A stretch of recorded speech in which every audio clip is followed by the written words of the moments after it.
Good evening. Here we are again. Another cozy little class session with Professor 219. You do not know my real name, nor do you need to. I'm teaching an online class on how to survive as a conservative and providing a few useful facts so that you can speak out on all these silly internet talk boards and message threads. There's a lot going on. Let's talk about Joe Biden and Afghanistan. He's already created three smoldering craters out of three major presidential issues: the economy, the border, and crime. Hate crimes are up 900% against Asians in some jurisdictions. Most of the offenders are black. There goes the narrative about all hate crimes being perpetrated by white supremacists. I think if the Department of Justice was serious, they would describe violence by a certain race, not white, as the greatest domestic terrorism threat. They commit these acts for political reasons, racial reasons. Race is politics. The Democratic Party has ensured that.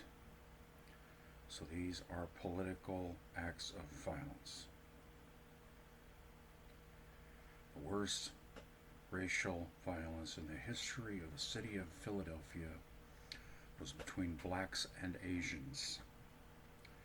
The only white people involved were police officers who were trying to keep them from killing each other. Of course, you only hear about the racial violence between blacks and whites, or between whites and Native Americans, because that's all that the left wants you to know about.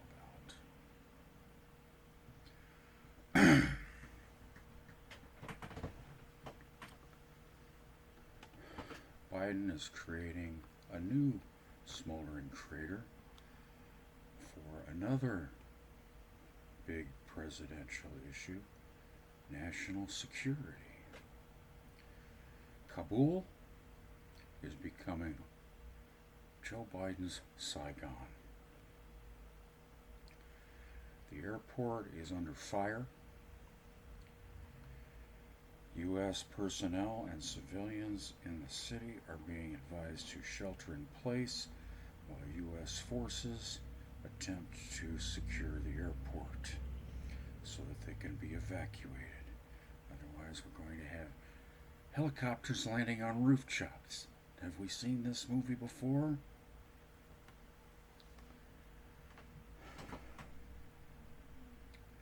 The consequences of this collapse are going to be far more damaging than the collapse in Saigon, because for the 20 years following the fall of Saigon, Vietnam was not used as a terrorist training camp to train thousands of terrorists hell-bent on murdering U.S. civilians.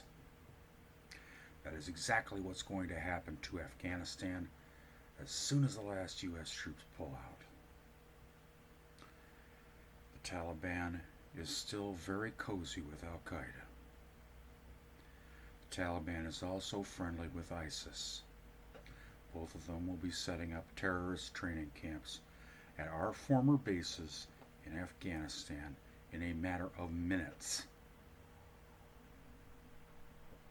And we will be right back where we were on January 20th, 2001. Waiting for the terrorist attack on the United States on September 11th, not knowing it was going to happen. Al Qaeda had already attacked the USS Cole in the harbor at believe it was Aden, some port on the southern coast of the Arabian Peninsula. They had attacked 2 U.S. embassies in Africa, killed over 400 people, and Clinton's response was to fire a few cruise missiles at their training camps in Afghanistan and otherwise do nothing. When Osama bin Laden was captured and offered to Bill Clinton said, "No, we don't want him." And our foreign ally who had captured Osama bin Laden turned him loose. And he scurried off to Afghanistan, and the rest, as they say, is history.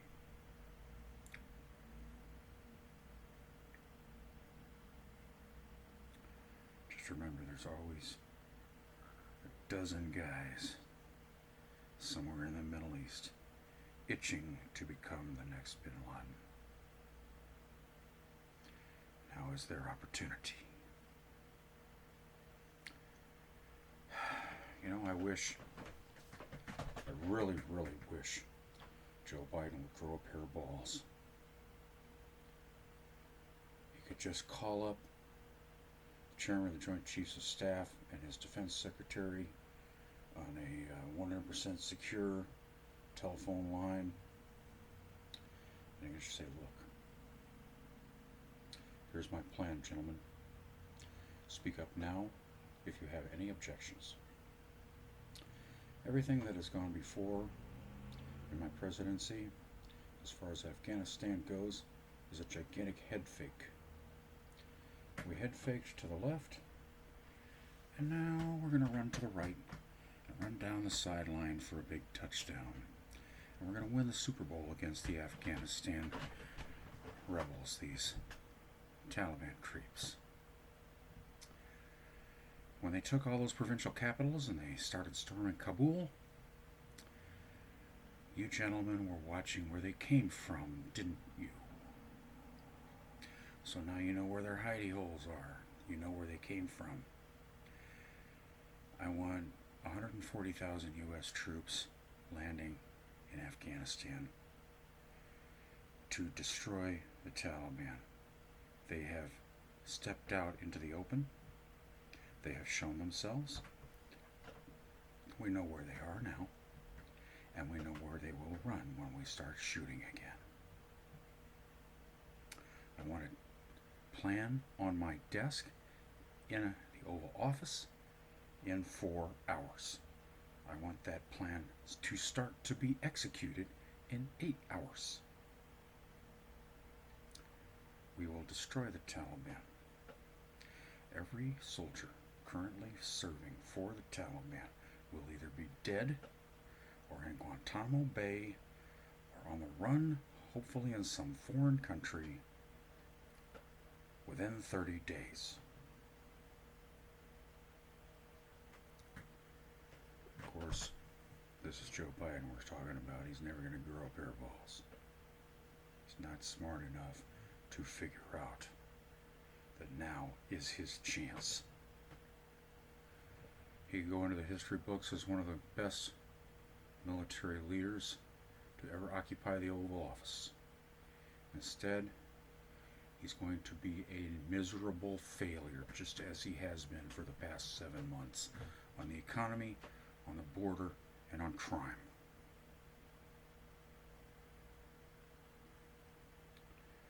I've already detailed his many miserable failures on the border and on the economy. Murder rates are up in all of our major cities. 40%, 50%, 70%. These numbers are ridiculous. Ridiculous. The people living in those cities are living in fear again. They're buying guns. They're sneaking them in just to defend their homes. Of course, these guns are illegal under their local Democratic leadership that they voted for.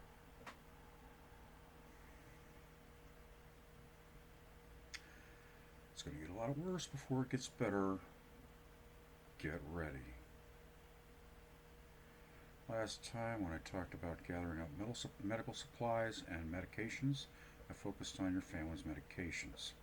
As far as medical supplies go, you need bandages of every size, all the way up to 4-inch by 4-inch gauze pads and medical tape 1-inch wide. You can expect some serious scrapes and bruises without many people available to tend to your wounds.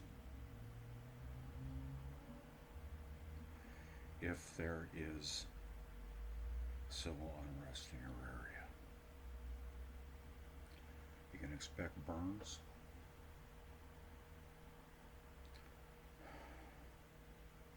all I can say is keep your firearms loaded, keep the safeties on, and be ready.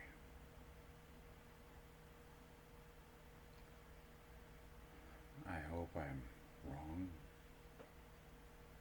quite frequently. I hope that the disasters that my numbers are pointing toward never materialize. But as I said before, the risks have grown to the point where they can no longer be ignored, and we must be prepared.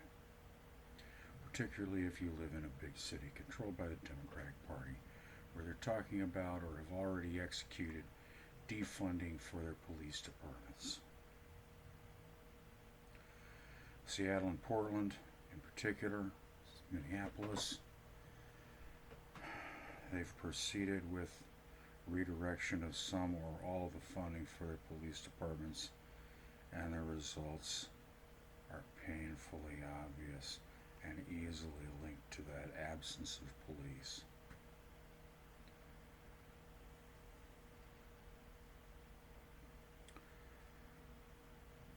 Leftism is a mental illness. If you support the defunding of the police or the abolition of any law enforcement agency in this country, with the possible exception of the FBI and DEA, which need to be just removed and replaced at this point, then quite frankly you are mentally ill.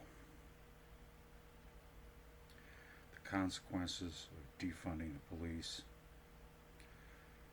are stupid and destructive and easily avoided by anybody with a brain that actually works.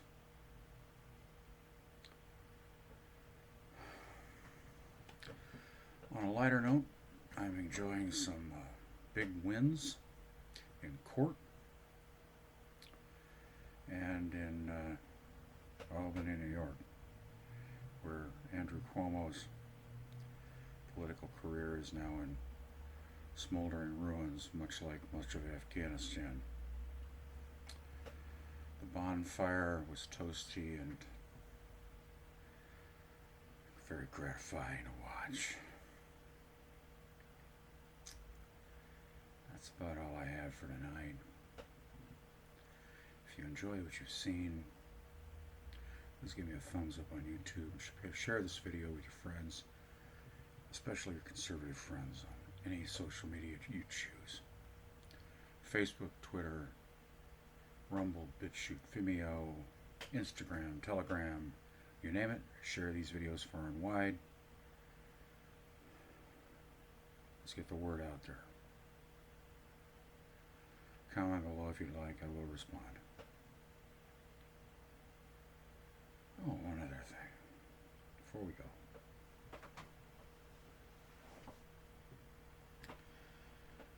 Let's see what you guys think of the possibility of a DeSantis and Ted Cruz ticket for 2024. Or perhaps we could throw Nikki Haley into the mix.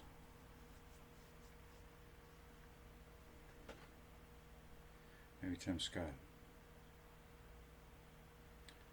As you can see, we have plenty of great candidates. We are not stuck with Donald Trump. I want him to become a kingmaker rather than a king. Have a good evening.